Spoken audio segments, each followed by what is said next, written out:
आम आदमी पार्टी के वरिष्ठ उपाध्यक्ष अनुराग डांडा आज यमुनानगर में पहुंचे। यहां पहुंचने पर उन्होंने पत्रकारों से बातचीत करते हुए भाजपा सरकार पर जमकर प्रहार किए।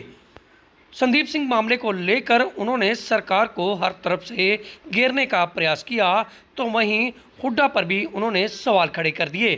कहा कि 31 विधायक होने के बावजूद भी विपक्ष पूरी तरह से कमजोर है। हरियाणा के लोगों के सामने जब बार बार मीडिया ने उनसे पूछा, जब बार बार विपक्ष ने सवाल उठाए, तो उन्होंने ये कहा था कि जांच होने दीजिए पुलिस की, और अगर उसमें कुछ भी सामने आता है तो हम ज़रूर इस पे एक्शन लेंगे। मेरा सवाल मुख्यमंत्री जी से ये है कि पुलिस ने जांच भी कर ली, जांच में उनको तथ्य मिले, पुलिस ने चार्जशीट फाइल कर दी। अब चार्जशीटेड मंत्री को अपने मंत्रिमंडल में मुख्यमंत्री मनोहर लाल खट्टर जी ने क्यों रखा हुआ है? मैं बार बार ये कहता हूँ, एक पढ़े लिखे शिक्षा मंत्री बनाते अगर हरियाणा के मुख्यमंत्री तो ज़्यादा फ़ायदा होता हरियाणा का। पता नहीं क्यों उन्होंने ज़िद ठान रखी है कि हरियाणा को ऐसे ऐसे मंत्री देने हैं जिनको ना कानून का ज्ञान है, ना जिनको पढ़ाई लिखाई का ज्ञान है, ना जिनको पता कि चार्जशीट का मतलब क्या होता है। 8 महीने की लंबी जाँच के बाद चंडीगढ़ पुलिस ने सारे सबूतों को खंगालने के बाद अगर ड्रॉप कर सकते मामले को तो कर देते, चार्जशीट से नाम हटा देते संदीप सिंह का, लेकिन हटा नहीं पाए। इतने सबूत मौजूद हैं, इतने चैट उनके, इतने कॉन्वर्सेशन, इतने सर्कमस्टेंशियल एविडेंस, इतने गवाह मौजूद हैं कि चंडीगढ़ पुलिस को चार्जशीट दायर करनी पड़ी। एक मामले में दुष्कर्म की कोशिश के आरोप से की जो धारा है उसको ड्रॉप किया चंडीगढ़ पुलिस ने, लेकिन उसको भी लीगली चैलेंज करेंगे। अब शिक्षा मंत्री जी को तो पता नहीं ना इन धाराओं का क्या मतलब है जो उस पर लगी है। शिक्षा मंत्री जी को ना महिलाओं के मान सम्मान से कोई मतलब है।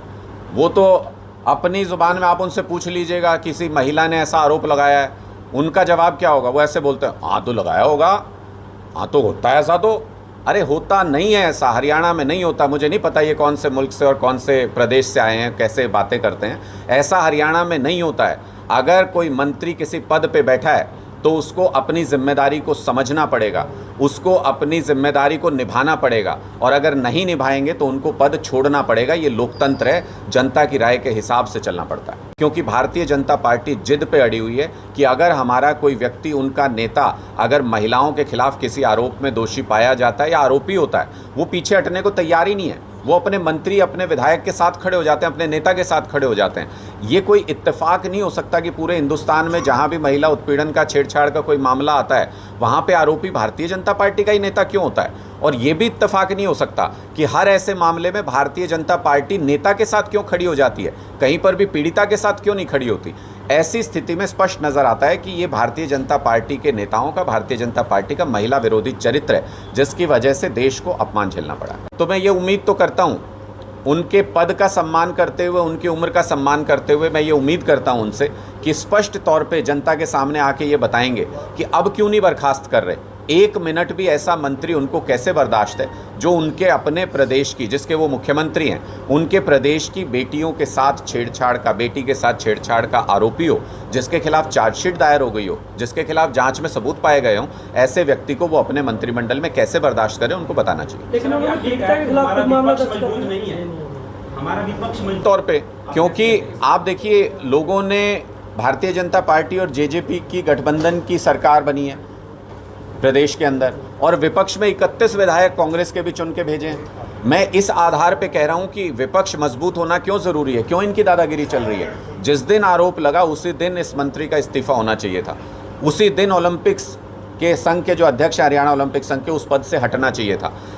अभी भी खिलाड़ियों के ऊपर दबाव तो बना ही सकते हैं, मंत्री हैं, हरियाणा ओलंपिक संघ के अध्यक्ष हैं, उनके करियर के साथ खिलवाड़ तो अभी भी कर ही सकते हैं। तो ऐसी स्थिति में, ऐसी पोजीशन में क्यों रखा हुआ है? ये सिर्फ और सिर्फ इसलिए रह पाए ऐसी पोजीशन में क्योंकि कांग्रेस के 31 विधायक मूक दर्शक बन के विधानसभा के अंदर बैठे रहे। भूपेंद्र सिंह हुड्डा जी, जो विपक्ष का नेता बताते हैं अपने आप को, वो मूक दर्शक बन के इस पूरे मामले पे बैठे रहे। आप 8 महीने के अंदर देख लो कितनी बार बोले भूपेंद्र हुड्डा जी इस पूरे मामले के ऊपर, जबकि उनका घर जो है वो संदीप सिंह के घर के पड़ोस में है, बिल्कुल दीवार से दीवार लगती है। आप चंडीगढ़ जाके देखना कभी, उनको कुछ नहीं करना, अपने घर से निकल के संदीप सिंह के घर के आगे बैठना है धरने पे, रोज बैठ सकते हैं। लेकिन पूछिए उनसे कितनी बार उन्होंने इस मुद्दे को उठाया। मुझे तो लगता है कि दीवार के ऊपर से भी खड़े होकर कभी ये कह देते कि संदीप सिंह तुझे शर्म नहीं आती, इस्तीफा नहीं दे सकते, ऐसा आरोप लगाए, तो भी संदीप सिंह के ऊपर नैतिक दबाव बनता। लेकिन ऐसी कोई भी घटना कोई देखने में नहीं आई, सुनने में नहीं आई।